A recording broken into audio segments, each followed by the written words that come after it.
What's good, everyone? And we are back for another ruthless recap of the Black Dagger Brotherhood from Season 1, Episode 3.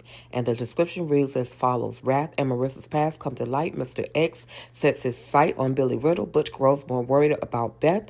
Beth meets Torment. An intimate dinner brings Wrath and Beth closer.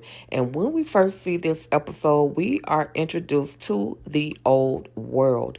This is where we meet the Wrath before he is the King Wrath. And so we know that Wrath and Marissa are literally tied together. They are arranged to be, mating partners. She's his Shellin, and she does exactly what she's supposed to do. She feeds him because Wrath is currently in the transition to becoming the Wrath that we now know. And Marissa is thinking about this. She's just, remembering, reflecting on the past and remembering who she was supposed to be for Wrath. But like I said, Wrath does not share this same affection. And so Wrath and Beth are literally in the mood, like they're in the moment of being intimate, and they're doing their thing. However, Wrath feels super, super strong, like he wants to bite her, and he tells her to hurry up and leave, and she leaves, and then he calls for Marissa. He screams out like a blood cold screaming out for Marissa. So Marissa appears and she hands him her arm, but instead of taking her arm to feed him, he ends up laying her on the bed and taking from her in that moment. And in that moment, she is thinking, oh, wow, we're here now. But then she starts gets the visions of another woman. And in those visions are the moment of Beth and Wrath together. And Marissa is super upset by this moment. However, she just continues to allow Wrath to feed from her. Beth as well as Fritz are on their way to taking Beth home, and they're talking about how, her father knows her, how well they know her. And so she makes her way home and she's examining herself. She's looking at the teeth that are supposed to grow in, and then she meets Torment. And Torment is like that best friend that you would love to have. He's saying, yeah, we can eat food as well as taking the blood. So she's comfortable with Torment. But then Marissa sits up and she says to Wrath, I release you. I release you from the hold mating that we were supposed to have. And so Marissa makes her way home and she sees Havers at the table and she says, yes, I'll join you for dinner. Normally she does not do that, but this time around she does. And Havers sees that she has this big bruise on her neck and he doesn't like how aggressive Wrath is, but she says, it's okay, it's over, I have released him,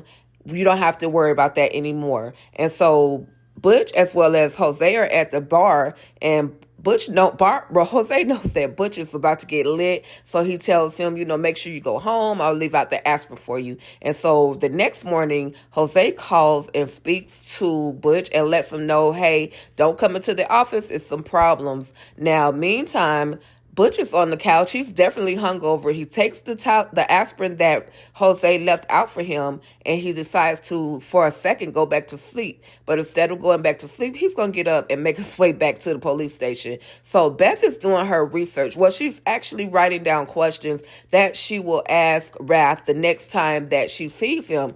And some of those questions consist of, do you have a wife? Who are you fighting? How long will I live? How often will I have to feed? Will I be able to go out during the day? Which are all questions that are very concerning. There's things that she needs to know when she does this whole transition. Of course, her essay and boss comes up to her and saying, I know you had dinner with Butch the other night. You need to get more into what's going on with him. You need to find out more about him because he's about to get charged. So Fritz calls Beth and says, hey, I would like to pick you up to take you out to go get you another dress. I know that Master Wrath is going to call you a little bit later and invite you out for a dinner date. And she's like, yes, I would love to go and get a new dress. Thank you, Fritz. So she goes get that dress. She's making her way out of her apartment. Of course, Butch pulls up because Butch is concerned about her. He knows the strength that Wrath possesses.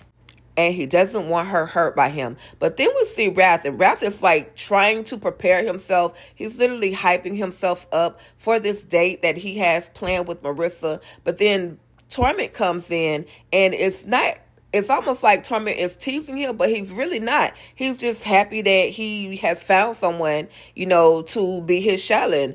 And Butch Brass said something very mean to Torment, such as, if you were not so in love with your Shellin, aka Wellesley, Darius would still be alive, which literally hurts his feelings. And at this moment, Wrath is ready to cancel the whole dinner, but just as he's getting ready to cancel the dinner, Beth as well as Fritz walk in, and she has this nice smile on her face, like she's super excited, to be able to see him again. She has on her pretty dress and she's ready. So they sit down to the table, but the whole time, Wrath is just being super aggressive, super mean to her. He's not the Wrath that she, left the night before, or should I say the early morning. He tells her about the lifestyle. He tells her about the lessons. He tells her, that there's this one guy who we're fighting that, is very, very dangerous. And so we have to be strong. And we only have I have my brotherhood, who are the ones that we are really responsible for fighting this guy. And they, like I said, they go in a little bit deep and they show the damage that Mr. X has done. He's, using these prostitutes to, feed as well as trap some of the other vampires. And so after he has calmed down and gotten his attitude together, he feeds Beth a strawberry. I'm talking about Wrath, y'all. He feeds her a strawberry, and then he kisses her, and now he's ready to seduce her, but she's okay with him seducing her. She really likes him, and she's just trying to get to know him a little bit better. So then they make their way into the bedroom, and has him take his glasses off, and she says to him, "You're blind." And he says, "Yes, I'm blind, but I can still, so do you think I'm weak and I can't take care of you?" "No, not at all." She says, "I really do know that you'll be able to take care of me. I'm not worried about that." And so he gets very intimate with her. He places his hands all over her body. Then he tastes his fingers and says, "Do you know what you taste like?" He says, "Peaches." And he says, "I like peaches." And that was pretty much the end of the episode, y'all. I absolutely enjoyed this without a doubt. Season 1, episode 3 of the Black Dagger Brotherhood is definitely something you will enjoy if you have not yet watched the episode. So with that being said, make sure you guys tune in for episode 4 for my episode 4 recap, and just have an amazing day. Stay ruthless.